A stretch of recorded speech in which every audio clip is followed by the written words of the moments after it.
By doing so, people keep coming back, and we have a guest book, and you ought to read the things, the nice things they say. And there's one peculiar thing about that guest book. When I look at it, over 90% of the people are from out of town. Now the other 10 people are from Tallapoosa. And I guess the people in Tallapoosa say, well, there's a museum, I'm going there one of these days. You know what I mean? They keep saying, we'll go. But I have people in Tallapoosa, I never have been there. But what I'm saying, that 90%, they come to Tallapoosa, they buy gas in Tallapoosa, they eat in Tallapoosa. You see what I'm driving at? A museum is a good thing for a town economically. And it's proven that in Tallapoosa. And if you're going to have any kind of a museum, the thing to do is to get your city fathers, or maybe these commissioners here, interested in that museum. When I first took the idea to the city council in Tallapoosa, they jumped all over it. Boy, what a good idea. They were forward-thinking people. In our museum, the city has always backed our museum. They pay the utilities, they pay the salary of the director, and so it's just been a wonderful thing. And I would hope, Brother Ingram here said that you need a building, and you do. You need a building without stairs. Amen. And you need a building that's big where you can do what you want to do. And so I hope that some of the things I've told you will inspire you and give you some ideas that y'all might be able to move forward with a museum. Does anybody have any questions? Oh yes. How many visitors did you have in 2010? I don't know. I don't know how many we had in 2010, I'll be honest, but normally we've been having about 300, and we had about 350 a month. And now in the during the summer, when school's out, it drops down some. But over all this period of time, we've had nearly about 60,000 people visit. Thank you. Any other questions? Two questions. Unless it's classified information, can you give us some idea broadly of the amount of salary that you would pay this full-time individual? Our city director is the only salaried person, and I can't remember for sure what she makes, but I'm thinking maybe around 30,000 somewhere, 35,000. I can't remember that.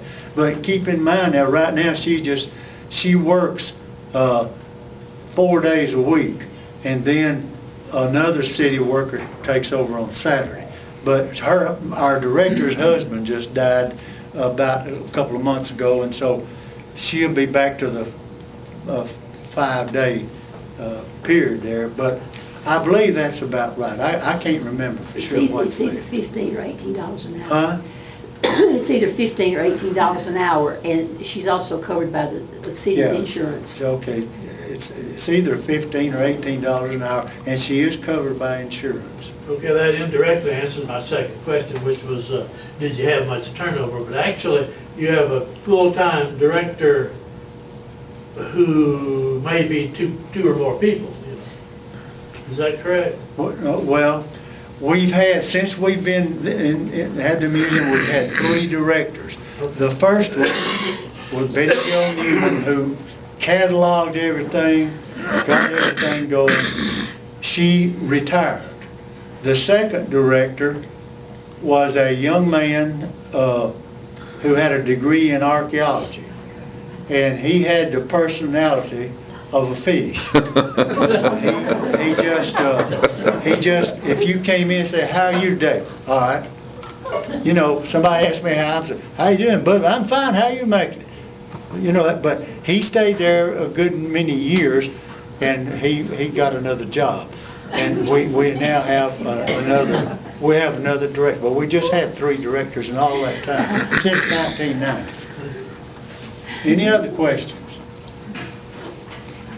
Can we borrow a dinosaur? Listen, that thing is 30 feet long. Right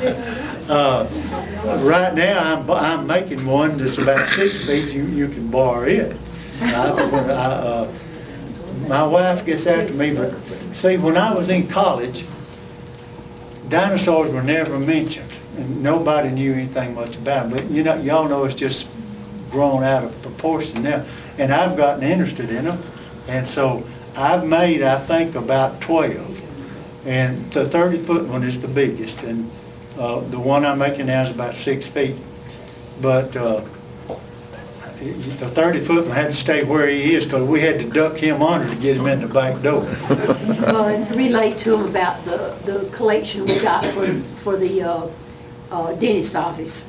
It's so interesting. Oh, we have one of the stores is a dentist office, and when I was a boy, our dentist was an alcoholic, and my mother used to have to call up there and said, "Dr. So-and-so, how you doing today?" And she could tell if he was sober. And so she would take us to the dentist, and he had this old foot thing, you know, you mash like that, and that's what kept the drill going. That panicked me. And anyway, when he died, his daughter gave the museum all of his equipment, and he had 3 chairs, and they were all in bad shape, and our local dentist, Dr. Green, took all of them and made one good chair. And we got that old drill of his that panicked me.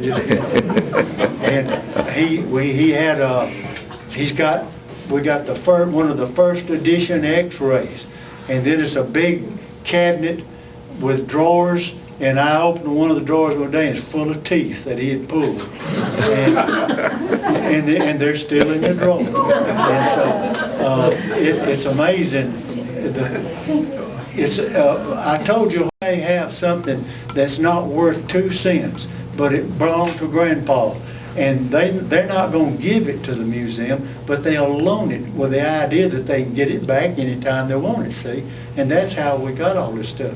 We got so many agricultural tools, we didn't know what we were going to do, so we finally built a room about half as long as this, and it's old barn board walls, and all of these old, what I call prehistoric tools are hanging up. They're labeled what they are. We've even got a 1-man cross-cut saw. I'd never seen one.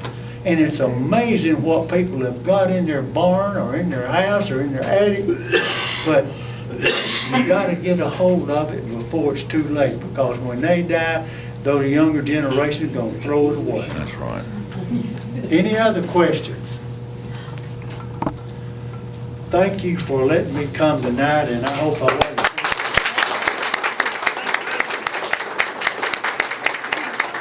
Oh, y'all feel free to look at the pictures up here. And we'll certainly do that, and don't forget the brochures up here. I think that concludes all of our formal business for the night. Can I hear a motion? So moved. Refreshments are coming up from Nancy Diary, Dr. McCoy, and Charlotte Weaver. Thank you, and let's get started with those.